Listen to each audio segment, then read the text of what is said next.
Et votre invité aujourd'hui dans la grande interview en direct sur Boursorama, c'est Paul Jorion. Bonjour Paul Jorion. Bonjour. Merci d'être là, anthropologue, essayiste et ancien trader. On a toujours plaisir à vous avoir. Ça marche bien d'ailleurs, les gens vous apprécient parce qu'il y a de l'audience quand vous passez. Ah, tout à Vous avez fait. votre communauté. Non mais c'est vrai, non? Qui vous Ah, suit. Fidèlement, je vois, il y a des commentaires et tout. La dernière vidéo, c'est plus de 130 000 personnes qui ont voulu la voir. C'est formidable, mais c'est grâce à vous. C'est grâce à vous. C'est sur YouTube et sur Boursorama, on en a fait quasiment autant, voire même plus. Votre dernier livre, Défense et illustration du genre humain, chez Fayard. Dans le livre d'avant, qui est passé nous voir pour le dernier qui s'en va éteindre la lumière, titre d'ailleurs qui est bien vu, vous prédisiez déjà l'extinction du genre humain.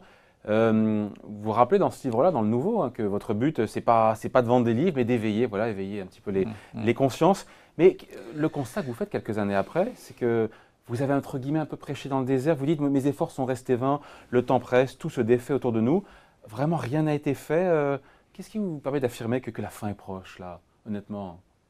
Parce que plus ça va, plus on a des données sur le fait que ça va très mal.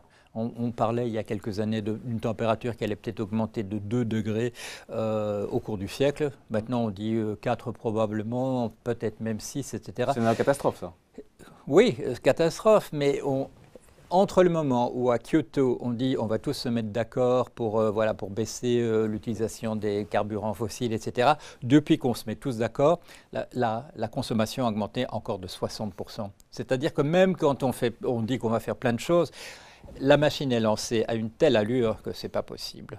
Et maintenant, on parle de chiffres comme de la disparition entière des mammifères, simplement parce qu'on va atteindre, et ça, ce n'est pas pour tout de suite, c'est pour le 23e siècle, mais on va atteindre une température où les mammifères, dans leur ensemble, ne peuvent plus se refroidir, c'est-à-dire qu'il faudra vivre entièrement sous terre si on ne fait rien. Or, on fait des choses, mais ce n'est pas au rythme où il faudrait les faire. Mais la fin est proche, pardon, mais on est en génération. D'ailleurs, on en avait parlé déjà lors de votre dernier ouvrage. J'ai dit 2 à 3 générations, mais certains vont vous dire que vous voulez vendre des livres, vous sombrez dans le catastrophisme, non? Non, non, parce qu'ici, j'essaie quand même de mettre tout ce qu'on a pu, de mettre ensemble tous les types de solutions auxquelles on a réfléchi. Et je me suis dit qu'il fallait mettre tous les éléments pour composer une image, c'est-à-dire de produire quelque chose comme un programme pour relever la tête, pour essayer de renverser la tendance. Bon, et on va parler de ce programme, mais dans votre nouveau livre, justement, alors vous restez négatif, mais parce que tous les ingrédients, vous dites, sont réunis pour causer notre perte. Nous sommes, nous les humains, une espèce versatile, opportuniste, et pire de tout, une espèce colonisatrice qui envahit son environnement, le dévaste et le détruit. Qu'est-ce que vous faites de toutes les les initiatives qui ont été lancées en matière sociale, environnementale, l'accord de Paris, l'économie solidaire? Vous voyez quand même, les consciences sont éveillées par endroits, non? Mais bien entendu, et je participe à tous ces efforts. Quand on me demande de participer, je le fais volontiers, parce que les petits rues font les grandes rivières. Mais il faudrait faire les choses à une échelle qui n'est pas du tout celle qu'on envisage en ce moment. On n'a pas conscience de ce qui est en train de se passer. Et même si on arrêtait, il y a des choses catastrophiques, même si on arrêtait toutes les bagnoles, tous les bateaux, tout ce qui consomme du pétrole aujourd'hui, eh bien, le paradoxe, c'est que ça accélérerait encore le mouvement, parce qu'avec toutes les microparticules qu'on envoie dans l'atmosphère, en fait, ça ralentit un peu le mouvement. Si on arrêtait, on ferait baisser la pollution et ça accélérerait encore le mouvement. On réfléchit ici et là, il faut maintenant réfléchir à tout ça à une échelle mondiale. Et on voit des choses comme aux États-Unis, c'est-à-dire le pays le plus riche du monde qui fait machine arrière avec M. Trump. J'espère que ça ne va pas durer trop longtemps, mais qui fait machine arrière même sur ces choses-là. Ouais. Et donc, parce que, encore une fois, je reviens sur cette idée que l'homme a toujours besoin d'un nouvel environnement à coloniser, et c'est ça qui va causer notre perte. Vous me direz, il reste l'espace. Hein. Il reste l'espace, mais si on ne verra pas tout le monde sur l'espace. À la fin du siècle, on est 7 milliards maintenant. Si on continue sur la lancée, on est 23 milliards. Et on est déjà beaucoup avec 7 milliards. Et nous sommes tout à fait quand même déterminés par cette planète-ci. On a besoin d'oxygène, on a besoin d'eau, on a besoin de choses à manger. Avant qu'on aille reconstruire ça sur d'autres planètes, c'est un boulot énorme. C'est quoi le programme de Paul Jorion justement pour éviter la catastrophe? C'est revenir à l'âge de pierre? Non, non, pas du tout. Je crois qu'on a, non, non, je crois qu'on a tous les éléments en main. On sait, quand on dit avec la crise des subprimes, on dit on n'a tiré aucune leçon. C'est pas vrai, on a tiré plein de leçons. On sait ce qu'il fallait pas faire, on sait ce qu'on aurait dû faire. Simplement, c'est qu'une fois qu'on a la liste des choses qu'on sait qu'on devrait faire, on les fait pas. On ne les fait pas parce qu'il y a une inertie dans le système, parce qu'il y a des tas de gens que ça n'arrange pas du tout, parce qu'il y a beaucoup de court-termisme. Et ce court-termisme, ce n'est pas simplement dans la tête des gens. On l'a inscrit dans la loi, on l'a inscrit dans la comptabilité, on a inscrit le court terme dans les stock options. Les stock options, c'est du court-termisme. C'est pour que la prochaine fois qu'on sorte des chiffres, ce soient des chiffres qui soient bons. Autrefois, au 19e siècle, on projetait toute la vie d'une entreprise sur un siècle, sur 2 siècles. Oui, oui. Ça paraît loin, ça. Oui, ça paraît lointain. Et tant qu'on n'avait pas gagné d'argent, on ne distribuait pas des dividendes parce que c'était considéré comme des parts de profit. Tant qu'il n'y avait pas de profit, on ne le faisait pas. Mais on distribue des dividendes quand il y a des profits, c'est le principe. Je veux dire, Oui, oui, mais non, la comptabilité au milieu du 19e siècle se modifie pour qu'on puisse déjà distribuer des dividendes avant même qu'il y ait des profits. Parce qu'on met entre parenthèses toutes les dépenses qui ont été faites, ou maintenant, vous le savez bien, avec la comptabilité, on projette dans l'avenir, on compte le goodwill comme étant une richesse de l'entreprise, on actualise des flux. Le goodwill, c'est quand on rachète, c'était il y a longtemps ça, le goodwill, c'est quand on rachète une boîte, c'est l'écart entre sa valeur de marché et la valeur comptable. Je ne suis pas un expert. Oui, non, on fait un calcul en comptabilité de la valeur de l'entreprise et puis on regarde ce qu'il faut payer en termes de valeur actionnariale, ce qu'il faut payer pour l'avoir. Et en général, quand ça passe bien, il faut payer davantage que la valeur de l'entreprise. Ouais. Autrefois, au 19e siècle, la différence entre les deux, on le comptait en perte. Parce qu'on considérait que c'était une aubaine, que c'était une chance inouïe, qu'il ne fallait pas continuer dessus. Maintenant, on l'introduit dans la comptabilité et on calcule les dividendes à distribuer sur cette somme qui est une somme imaginaire. Le programme de Paul Jorion, c'est quoi? Qu'est-ce qu'il faut faire? On sait déjà ce qu'il faut faire. Il faut juste avoir le courage de mettre ça en œuvre. Mais quoi en l'occurrence? Le programme protéiforme, c'est quoi? Non, il y a des tas de choses qu'il faut changer, en particulier notre conception de la croissance. Justement aussi, on vient de parler de comptabilité. Nous ne comptabilisons en aucune manière la destruction de la planète. C'est ce qu'on appelle les externalités négatives. Le type qui brûle des pneus et qui gagne sa vie en brûlant des pneus, faisant de l'électricité, on ne compte pas tous les gens qu'il envoie à l'hôpital dans l'environnement parce que l'air devient irrespirable. On tient compte de rien. On ne fait pas la différence à la comptabilité si on emploie une ressource renouvelable ou pas. De savoir si on l'a perdu une fois pour toutes en l'utilisant. Parce que, on l'a mis dans des petits machins, des composants, oui, c'est pratiquement impossible de les retrouver. Non, on détruit le monde et on ne tient pas compte. Ce n'est pas dans le calcul. C'est pas dans le calcul. OK, quoi d'autre? Ce qu'il faut faire? Oui. Oui, mais attendez, vous nous parlez, Paul Jorion, de l'extinction de la race humaine, encore une fois, de l'humanité, à horizon 3 générations, c'est ça? Je veux dire, ça nous mène à la fin du siècle. Oui, ça nous mène à la fin du siècle. Donc, on peut vous croire dubitatif, mais voilà, après l'idée c'est comment est-ce qu'on évite d'aller dans le mur, si tant est que le mur soit si proche que ça. Eh bien par exemple, quand on a d'un côté 8 personnes qui sont aussi riches que la moitié de l'humanité, il faut se dire qu'on a un problème et qu'il faut le résoudre tout de suite. Et pas simplement, dans le début de l'émission, on nous explique bien, changement sur la fiscalité, tout ça c'est une bonne chose et ainsi de suite. Mais le problème ne se pose pas dans ces termes-là. Que la France soit en matière d'investissement, en actions, qu'on soit surtaxé, c'est une bonne chose par rapport aux voisins? Vous ne trouvez pas ça bien qu'on aille vers une taxation c'est formidable. Au niveau des voisins européens? C'est formidable, mais qu'est-ce que c'est par rapport au danger dans 3 générations? Oui, non, mais je suis d'accord. Voilà, je ne dis pas qu'il ne faut pas faire des choses aujourd'hui pour améliorer la vie demain, mais il faut réfléchir au fait qu'on est sur une lancée où la vie elle-même de l'espèce est absolument limitée. Il faut prendre ça à bras le corps. Et le paradoxe, vous avez dû le voir dans le livre, le paradoxe c'est qu'il y a une nation en ce moment au monde, la Chine, voilà, qui tient compte de ça sérieusement, Droits de l'homme. Ah, le problème des droits de l'homme, évidemment. Mais il faut que nous trouvions, ça c'est notre problème. Pourquoi vous prenez la Chine à expliquer par Hong Kong justement? Pourquoi la Chine? Pourquoi la Chine? Parce que, à mon sens, c'est une question historique. C'est parce que ce pays est passé dans des drames abominables au 19e et au 20e siècle. Et ils en sortent tout juste. Et les dirigeants chinois ne veulent pas que ce soit simplement pour 3 générations qu'on ait fait tous ces efforts. Alors, ils voudraient que ça dure. Eux voudraient que ça dure. Eux, ils ont ça en tête. Et on s'étonne quand on dit... c'est hyper pollué. Pékin est hyper pollué. Enfin, je veux dire, non, c'est plus le cas. Ça a baissé. Non, mais là, je vais vous répondre. Ils l'ont baissé de 20% en un an. Mais comment l'ont-ils fait? En allant casser les fourneaux de chez les gens, en leur disant qu'on allait remplacer le lendemain avec des trucs au gaz, et le truc au gaz, il est venu que 6 mois plus tard. Ça c'est l'inconvénient. Mais ça, c'est l'inconvénient, et ça, c'est un inconvénient qui sera général, c'est que quand nous rendrons compte du danger et de la vitesse où ça va, à ce moment-là, nous ne pourrons pas faire autrement qu'eux. Nous ne pourrons pas faire autrement que le faire de manière autoritaire, et on dira, ah oui, mais on a perdu les libertés individuelles. Oui, c'est pour ça qu'il faut le faire maintenant. Parce qu'on aura perdu trop de temps. Voilà, parce qu'on a perdu trop de temps. Si on ne veut pas perdre les libertés individuelles en route, il faut le faire, il faut commencer vraiment maintenant.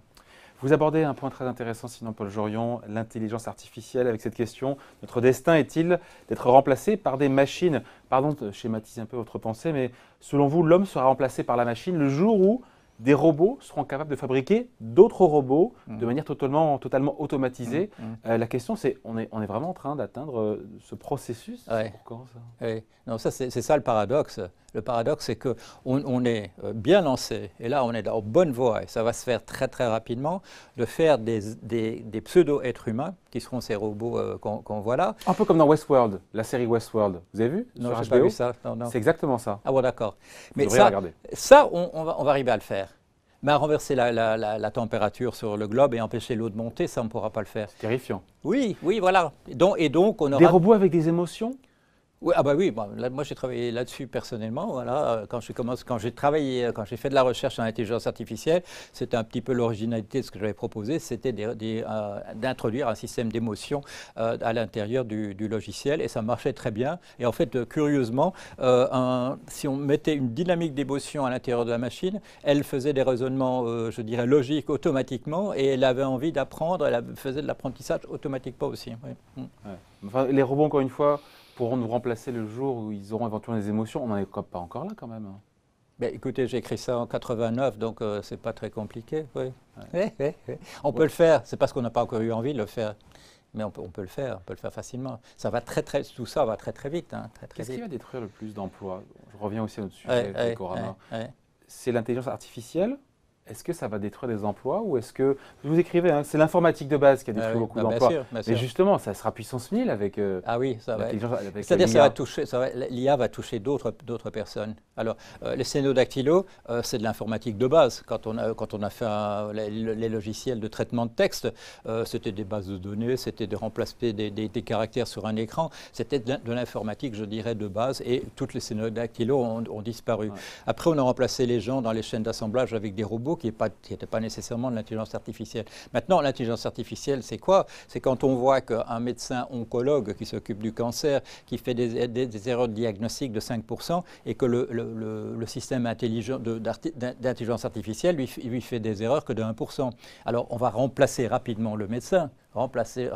Pourquoi? Parce qu'il y a les 4% de différence, c'est une souffrance humaine extraordinaire, et puis surtout, ça coûte très très cher de faire le mauvais diagnostic et de faire le mauvais traitement. Hein? Ça coûte très très cher, et ça va intervenir tout de suite. Et là, ce sont des gens qui ont fait parfois 10 ans d'études qu'on va remplacer. À quel horizon l'IA, donc vous écoutez l'IA, l'intelligence artificielle, va détruire massivement des emplois haut de gamme? Haut de gamme, là, oui. Quels autres, par exemple, en dehors de l'exemple du oncologue, qui est quand même assez frappant? Prenons l'exemple des marchés boursiers. Moi, j'ai fait partie des gens qui ont remplacé les traders par des systèmes automatiques. Et on m'avait fait venir parce qu'on croyait que j'allais mettre de l'IA là-dedans. Ce n'était même pas nécessaire. Mais maintenant, on peut mettre de l'IA. Et on peut mettre de l'IA sur à peu près tout. On le met dans la sur les marchés, des voitures. Ça correspondra à quoi, mettre de l'IA sur les marchés?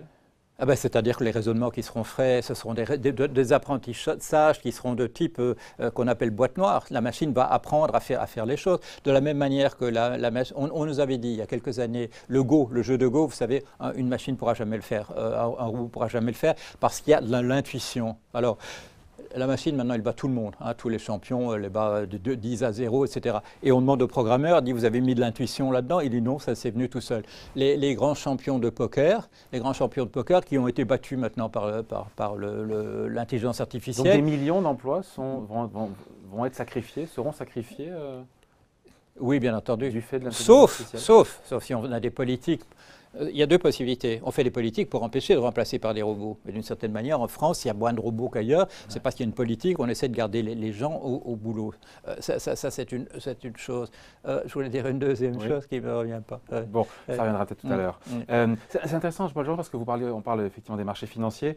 On sort un peu du livre, mais j'aimerais avoir votre grille de lecture. On est quasiment, on est 10 ans après la crise financière de Lehman Brothers. On a eu 6 ans après la crise des dettes souveraines en zone euro.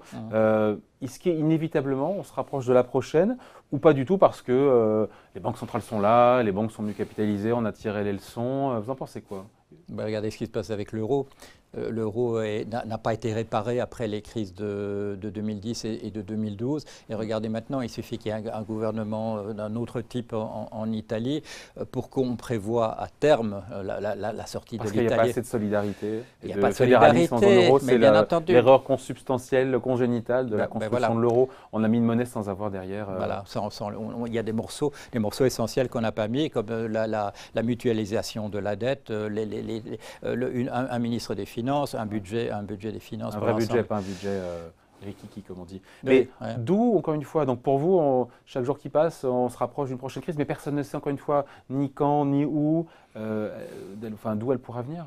Je veux dire, si elle viendra de là, elle viendra de là. La prochaine crise viendra de l'euro? Probablement, parce qu'on est dans un processus de décomposition, il faut appeler les choses par leur nom, un processus de décomposition de l'Europe.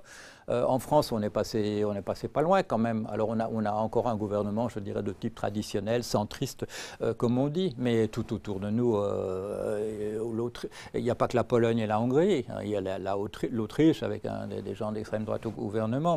C'est un pro-européen qui parle? Comment? Vous êtes plutôt pro-européen, vous? Ah oui, moi, tout à fait. Là, tout à fait. Il faut terminer l'Europe. Et non seulement il faut terminer l'Europe. Et si on ne la termine pas, pour le coup, la prochaine crise, ce sera la décomposition de l'euro? Ce sera la décomposition, la disparition de l'euro, oui, bien sûr. Bon. Et si l'Italie sort, le système s'effondre. On va dire, on va en garder quelques-uns. Non, ce ne sera plus l'euro, ce sera même pas.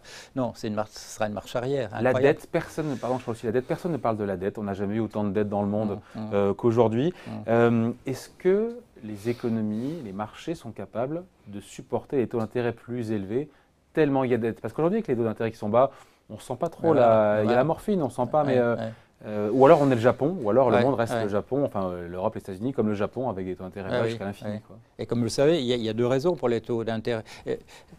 Il faut que les taux d'intérêt ne bougent pas, qu'ils restent comme ils sont, parce que sinon ça coûte trop cher, les dettes comme on les a maintenant. Et quand on remplace de l'imposition, de la taxation par de l'emprunt, voilà, il faudra payer des intérêts là-dessus.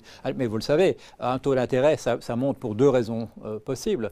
Ça monte si l'économie repart, et là on va avoir une catastrophe obligataire si l'économie repart et que les taux remontent, mais les taux peuvent remonter aussi simplement parce qu'on commence...